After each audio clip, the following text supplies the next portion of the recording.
രാത്രിക്ക് എന്തൊരു ഭംഗിയാണ് അല്ലേ വിനിയേട്ടാ? ഓ അതെ അഞ്ജലി.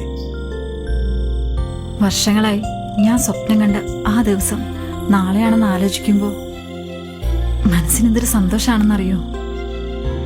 അഞ്ജലിക്കറിയാമോ, വേദന മാത്രമേ എൻ്റെ ജീവിതത്തിൽ ഉണ്ടായിട്ടുള്ളൂ. കുട്ടിക്കാലം മുതൽ സ്വപ്നം കാണാൻ മാത്രമായിരുന്നു എൻ്റെ വിധി. പക്ഷേ ദൈവത്തിന്റെ കാരുണ്യം കൊണ്ട് ആരുമില്ലാത്ത എനിക്ക് വിനയേട്ടനെ തുണയായി കിട്ടി. ശരിക്കും ഞാനല്ല അഞ്ജലി ഭാഗ്യവാൻ.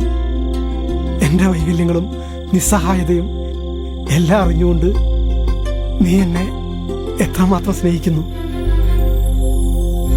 വിനയേട്ടനൊരു പാവാണ്, ഇത്രയ്ക്ക് സാധു ആവരുത്.